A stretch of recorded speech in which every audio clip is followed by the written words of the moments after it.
Hey everyone, hope you're having a good start to the holiday weekend. Um, there's a famous line when it comes to parenting that children don't want things, they don't want money. Of course, they enjoy toys and all that, but really, essentially, what they want you.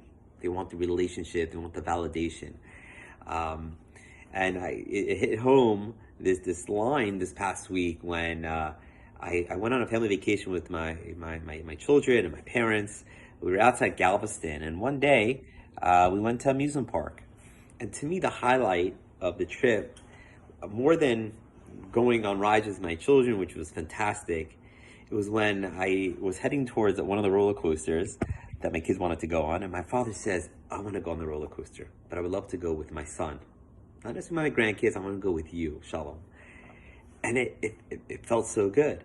I said, "Dad, are you sure? You know, you're 70 plus years old, and I hope he's not watching, not say his age, but older man, to go on a roller coaster. It was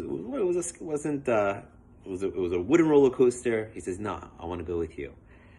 And we went, and it was like I was a child again. I guess you can never get too old to enjoy that validation and that being proud to have that relationship with your parents, with your father and mother.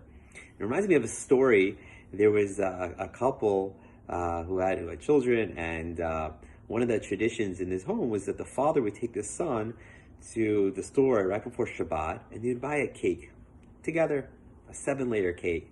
One week it was very difficult for the family, and financially, something happened, and for whatever reason he couldn't afford the cake. And he tells the son, "This week we can't get the 7 layer cake, but I'm still got to go to the store, get some groceries. If you want to come, you can come." So the boy said, "Yeah, well, I'd love to spend time with you. This is something we do." And they go to the store, and they pass the aisle where they have the 7 layer cake. And the boy's looking at the cake, and the father said, "I'm sorry, we can't get it this week." And one of the workers there said that I guess who gives out the cake, and either she cuts it up or she gives a whole cake, she puts it in a box. She's like, "I get you the cake," and the father said, "Not this week." And the boy's looking at it, and the father's looking at the son, who obviously was drooling over this cake, and he says, "You know what? Let's get 2 slices." And they get 2 slices of the 7 layer cake. They walk outside and they see a poor person, and the poor person says, "Can I have some money for the Shabbat?" And the father said, "I'm sorry, I don't have anything on me." And he's holding this cake. He says, "The only I have is 2 slices of cake." And the boy, who's young at that time, starts crying. He says, "But this is my cake and my cake." And father says, "No, we're gonna give it to this gentleman." And when the son, who says over the story a little later on in his life, he says, "I want everyone to know, I was so sad. This was my cake, but I've never held on to my father so tightly.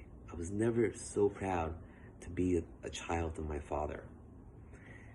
And we see from here, children just want their parents to be role models. They want them to be someone they could connect with, could be proud of. And as parents, that's all we could do. We give to our children. We're good examples for our children. We're role models for our children. That's what our children want. That's something that they can connect with. I want to wish everyone a wonderful week and a Shabbat Shalom.